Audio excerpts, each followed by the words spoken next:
Το γλιοσπόριο της ελιάς αποτελεί τη σημαντικότερη μυκητολογική ασθένεια που προσβάλλει τον ελαιόκαρπο, προκαλώντας σημαντική ποσοτική και ποιοτική υποβάθμιση της παραγωγής και της εμπορικής αξίας του ελαιολάδου και των βρώσιμων ελιών.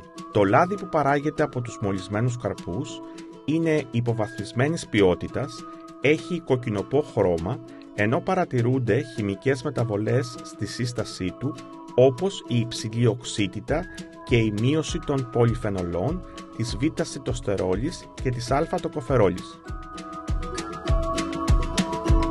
Βέβαια, οι συνθήκες έχουν αλλάξει. Αλλάζοντας οι συνθήκες, πρέπει να προσαρμοζόμαστε σε καινούργια δεδομένα. Ως επιτοπλίστων, το πιο μεγάλο πρόβλημα που έχουμε είναι το μυκητολογικό, το οποίο προσπαθούμε με χαλκούς να το αντιμετωπίζουμε. Στην Ελλάδα, το γλιοσπόριο της ελιάς βρίσκεται σε έξαρση τα τελευταία χρόνια, σε περιοχές κυρίως που επικρατεί υψηλή υγρασία, ενώ λόγω της κλιματικής αλλαγής αναμένονται σημαντικές εξάρσεις τα επόμενα έτη. Το παθογόνο αίτιο είναι είδη μυκήτων του γένους Coledotrichum με επικρατέστερο είδος στην Ελλάδα, το Coledotrichum acutatum. Η ασθένεια παρουσιάζει δύο κύριες περιόδους έξαρσης. Η πρώτη είναι την Άνοιξη, όπου το παθογόνο εγκαθίσταται στην καλλιέργεια, κυρίως κατά την ανθοφορία. Η δεύτερη περίοδος είναι στις αρχές του φθινοπόρου, όταν ο καρπός αρχίζει να οριμάζει. Βρισκόμαστε σε ένα κτήμα κοντά στην περιοχή των Φυτιών, η Τολοκαρνανίας. Η Τολοκαρνανία είναι ένας μεγάλος νομός. Βέβαια, κατά το πλήστον υπάρχουν προβλήματα μυκητολογικά λόγω της αυξημένης υγρασίας, μιας και έχουμε πολλές λίμνες και ποτάμια στο νομό. Το γλιοσπόριο είναι μια ασθένεια που έχει απασχολήσει τα τελευταία χρόνια αρκετά την Τολοκαρνανία και όλη την Ελλάδα. Με σκοπό την αντιμετώπιση του γλιοσπορίου της ελιάς, ο Αγροτικός Συνεταιρισμός Ένωση Αγρινίου και το Εργαστήριο Φυτοπαθολογίας του Γεωπονικού Πανεπιστημίου Αθηνών ανέλαβαν την υλοποίηση του ερευνητικού έργου GlioControl, που αφορά στη δημιουργία ενός ολοκληρωμένου ευφυούς συστήματος αντιμετώπισης του γλιοσπορίου της ελιάς. Η περιοχή δράσης είναι ο νομός Ετωλακαρνανίας στη Δυτική Ελλάδα, που καλύπτει μια μεγάλη έκταση περίπου 295.000 στρεμμάτων ελαιοκαλλιέργειας με 5,5 εκατομμύρια ελαιόδεντρα. Στο πλαίσιο του έργου έγινε αξιολόγηση εγκεκριμένων χημικών και βιολογικών φυτοπροστατευτικών προϊόντων σε συνθήκες εργαστηρίου και σε πιλωτικούς ελαιώνες για την προληπτική και θεραπευτική δράση τους εναντίον του γλιοσπορίου. Τα αποτελέσματα του έργου έδειξαν ότι οι δύο εφαρμογές μυκητοκτόνων στο διάστημα της άνθησης και καρπόδεσης είναι απαραίτητες για την αντιμετώπιση της ασθένειας. Σε περίπτωση εκδήλωσης ασθένειας μετά από τις καλοκαιρινές ή φθινοπορεινές βροχές, είναι δύσκολη η αποτελεσματική αντιμετώπιση του παθογόνου.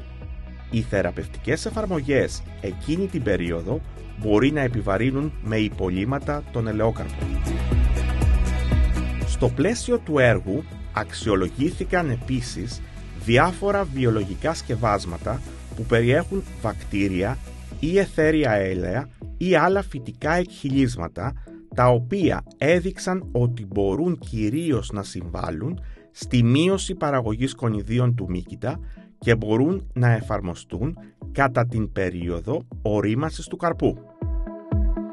Έγινε επιπλέον αξιολόγηση καινοτόμων βιολογικών προϊόντων που ανακαλύφθηκαν από το Εργαστήριο Φυτοπαθολογίας του Γεωπονικού Πανεπιστημίου Αθηνών, όπως νέα βακτήρια του γένους Bacillus και Serratia, που οδήγησαν στην αποτελεσματική αντιμετώπιση του γλιοσπορίου της ελιάς κατά 90% σε πιλωτικούς ελαιώνες.